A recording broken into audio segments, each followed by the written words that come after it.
Este é o episódio de número 295 de O Fechamento.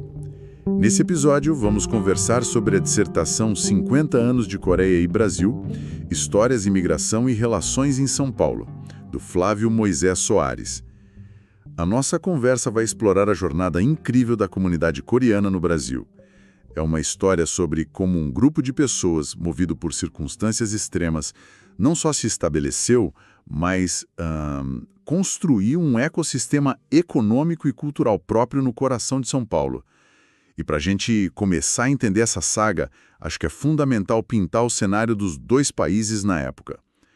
A Coreia que os primeiros imigrantes deixaram para trás, ali nos anos 60, não tem quase nada a ver com a potência que a gente conhece hoje, certo? Absolutamente nada a ver.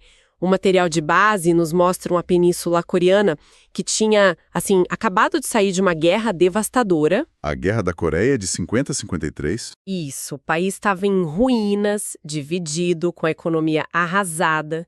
Nesse contexto, o governo sul-coreano tinha um problema seríssimo de superpopulação e desemprego. Então, a migração não era só uma fuga, era uma política de Estado mesmo, uma válvula de escape para aliviar a pressão interna. Uma estratégia de sobrevivência, então. Uma estratégia de sobrevivência nacional. E do outro lado do mundo, que Brasil era esse que os esperava? A imagem que se vendia era de um país de oportunidades, em pleno milagre econômico. Mas a realidade política era bem mais complexa. Muito mais complexa. O Brasil vivia sob a ditadura militar. Um período de crescimento econômico forte, é verdade, mas também de muita repressão. E a política migratória da época era toda guiada pela doutrina de segurança nacional. O que isso significava, na prática? Um controle rígido de quem entrava. Um controle rigidíssimo. E com um filtro ideológico muito claro. O regime militar era visceralmente anticomunista. E os coreanos se encaixavam bem nesse filtro? Se encaixavam perfeitamente. Eles vinham da Coreia do Sul, um país que era a linha de frente na Guerra Fria contra o comunismo. Então eles eram vistos como um povo trabalhador e politicamente seguro, digamos assim. Essa reputação de anticomunistas acabou facilitando a aceitação deles, mesmo com uma política de imigração tão restritiva. Entendi. Então temos de um lado um país empurrando seus cidadãos para fora por necessidade e do outro um que os aceita por uma mistura de busca por mão de obra e alinhamento ideológico. A dissertação do Flávio Soares divide essa chegada em fases e o começo dessa história é bem inesperado, né? É muito curioso. A pesquisa mostra que os primeiríssimos registros são de 1918, mas eram famílias coreanas que, por causa da ocupação japonesa na península, foram registradas como japonesas ao chegar aqui. Ah, claro. A Coreia era uma colônia. Isso. Mas o marco inicial mesmo e mais peculiar acontece em 1956. Chega ao Brasil um grupo de 55 ex-prisioneiros da Guerra da Coreia. Eles se recusaram a ser repatriados tanto para o norte quanto para o sul e, depois de uma negociação internacional, escolheram o Brasil como um destino neutro para recomeçar a vida. Que história! A origem de uma comunidade inteira começando com um grupo de ex-prisioneiros de guerra buscando um refúgio. E a imigração oficial planejada só veio depois disso. Só depois. A imigração em massa organizada começa em 1963 com um acordo entre os dois governos. O primeiro navio, o Tid Alenka, aportou em Santos com 103 imigrantes. Ele virou um símbolo para a comunidade, tipo o Kasatomaru para os japoneses. E a ideia era que eles fossem para o campo, certo? Para a agricultura. A ideia original era essa, trazer famílias coreanas para trabalhar em colônias agrícolas para ajudar a desenvolver a agricultura no Brasil. Mas esse plano não deu muito certo, pelo que a gente vê hoje. Não deu certo de jeito nenhum. Foi um grande fracasso.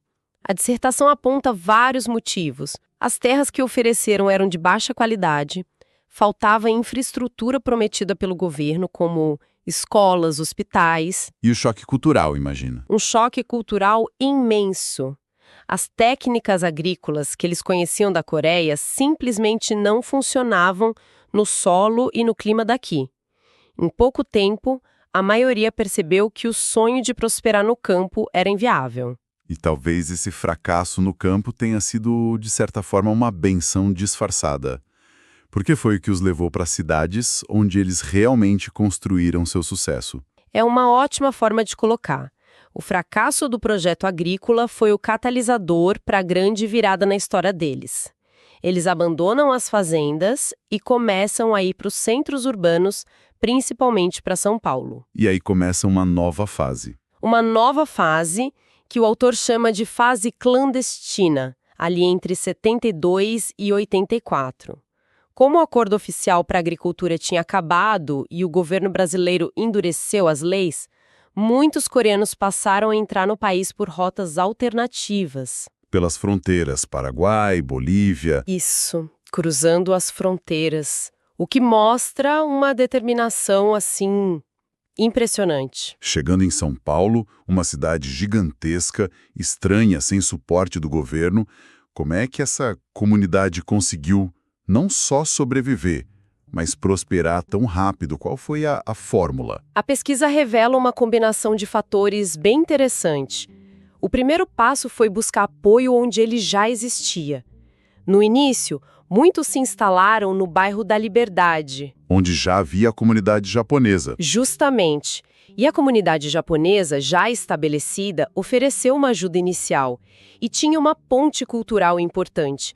Muitos coreanos, mais velhos, falavam japonês por causa do período colonial, o que quebrava a primeira grande barreira da comunicação. Mas a Liberdade foi só o ponto de partida, né? A identidade da comunidade coreana em São Paulo se fundiu com outro bairro, o Bom Retiro. Sim, o Bom Retiro se tornou o epicentro.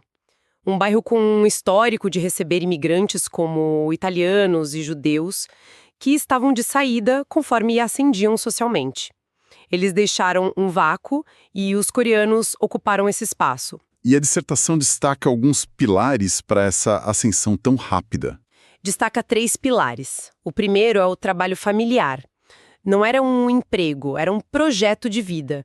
A família inteira, dos avós às crianças, trabalhava no negócio, com jornadas que varavam a madrugada.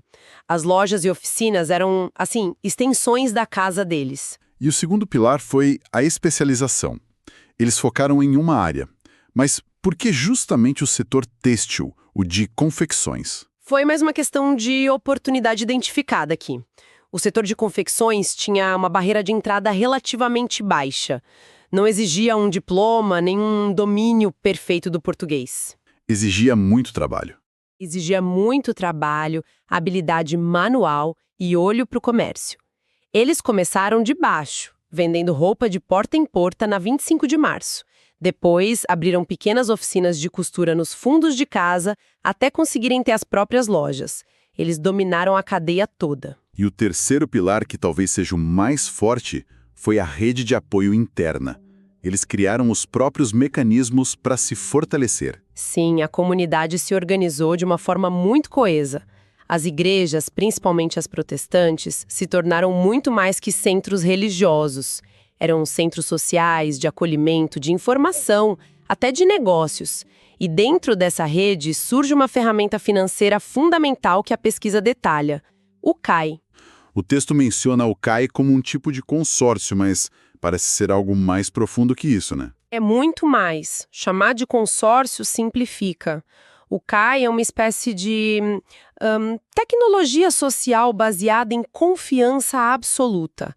Em um país onde eles não tinham nome, não tinham histórico de crédito, não tinham acesso a banco. O CAI era um motor financeiro. Era um motor.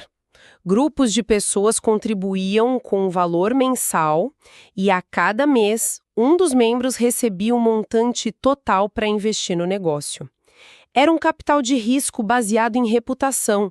Se alguém falhasse, não perdia só dinheiro, perdia a honra dentro da comunidade. Essa interdependência forjou uma coesão econômica muito poderosa. Poderosíssima. Mas essa estrutura toda, esse crescimento, também gerou suas complexidades. A dissertação aborda a relação de trabalho que se desenvolveu com a comunidade boliviana. E é um ponto delicado. É um ponto muito delicado e a pesquisa não foge dele. Conforme as confecções coreanas cresciam, a demanda por mão de obra aumentava. A comunidade boliviana, que chegava numa situação de vulnerabilidade ainda maior, se tornou a principal fonte de trabalho para as oficinas de costura. E essa relação se deu em grande parte na informalidade, com condições de trabalho muitas vezes precárias. Em grande parte, sim, com subcontratação, informalidade. A dissertação aborda isso como uma consequência do próprio modelo de negócio ultracompetitivo que se estabeleceu no Bom Retiro. Não é uma justificativa, mas uma análise do sistema. Uma dinâmica complexa. Muito. A pressão por preços baixos na indústria da moda empurra toda a cadeia para a informalidade. Nesse microcosmo, os coreanos, que eram os donos das oficinas, repassavam essa pressão para a mão de obra boliviana. Um grupo em ascensão acaba ocupando uma posição de poder sobre um grupo recém-chegado. Uma dinâmica complexa, de fato. E o tempo passa. As crianças nascem e crescem no Brasil. Como as coisas mudam com as novas gerações? A pesquisa dedica uma boa parte a isso. Ela analisa o que chama de geração 1.5, os que chegaram muito jovens, e a segunda geração, os que já nasceram aqui. A experiência deles é totalmente diferente. Totalmente. Eles crescem entre a cultura coreana, muito forte dentro de casa, e a cultura brasileira da escola, da rua. Os pais fazem um investimento altíssimo na educação formal dos filhos, querem que eles sejam médicos, advogados. E essa geração 1.5 ocupa um espaço muito particular, né? Eles se tornam as pontes culturais. Precisamente. Eles vivem nesse espaço intermediário. São eles que traduzem para os pais não só a língua, mas os códigos culturais, a burocracia, o jeito brasileiro de ser, e ao mesmo tempo sentem uma pressão enorme para ter sucesso. E acontece um fenômeno interessante que a pesquisa aponta. Muitos se formam em outras áreas, mas acabam voltando para os negócios da família. Sim, muitos voltam. A razão é muitas vezes pragmática. A remuneração no comércio da família costuma ser maior e mais rápida do que no início de uma carreira tradicional. E a dissertação ainda aponta para um novo movimento, quase um fluxo contrário de migração, mais recente. Sim, um sexto período. Muitos desses jovens descendentes com educação brasileira, fluentes em inglês, com a visão globalizada, começam a deixar o Brasil, mas eles não estão necessariamente voltando para a Coreia. Estão indo para os Estados Unidos e Europa. Isso, para os Estados Unidos, Canadá. De certa forma, eles estão realizando o sonho americano, que talvez seus avós tivessem, mas numa escala global. Então, enquanto essa nova geração olha para fora, algo curioso acontece. O mundo, incluindo o Brasil, começa a olhar intensamente para a Coreia. E essa atenção global, a onda Hallyu, muda completamente o jogo, não é? Muda tudo. A onda Hallyu, o K-pop, os K-dramas, o cinema, a culinária, é apresentada na pesquisa como um novo e poderoso capítulo. Ela transforma radicalmente a percepção da cultura coreana aqui. O que antes era visto como algo exótico, restrito à comunidade, de repente vira um fenômeno de massa, vira cool. E a pesquisa deixa claro que isso não é um acidente, é uma estratégia. Sem dúvida, é uma ferramenta de soft power deliberadamente usada pelo governo sul-coreano.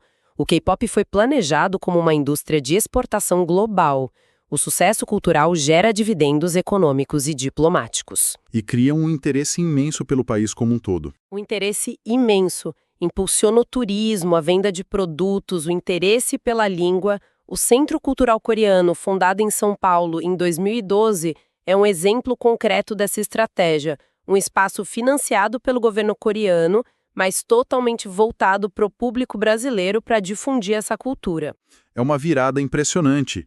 A gente analisou aqui a jornada de uma comunidade que se moveu do campo para a cidade, da invisibilidade para a proeminência econômica e, por fim, de uma comunidade de imigrantes para uma fonte de influência cultural global. A história da imigração coreana no Brasil é marcada por uma capacidade notável de adaptação e de criação de redes de solidariedade. Eles transformaram um projeto agrícola fracassado numa força no comércio têxtil urbano, redesenhando a paisagem de bairros como o Bom Retiro. E agora a influência cultural parece seguir um caminho inverso, né? Um caminho inverso. Se antes eles traziam sua força de trabalho para o Brasil, agora o Brasil importa em massa a cultura pop produzida na Coreia. Fica uma reflexão interessante para o final.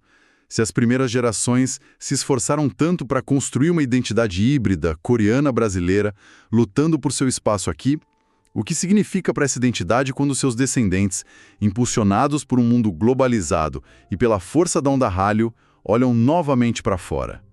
Seja para os Estados Unidos ou para uma Coreia que, para eles, nunca foi de fato o seu lar, mas que agora se apresenta como uma superpotência cultural.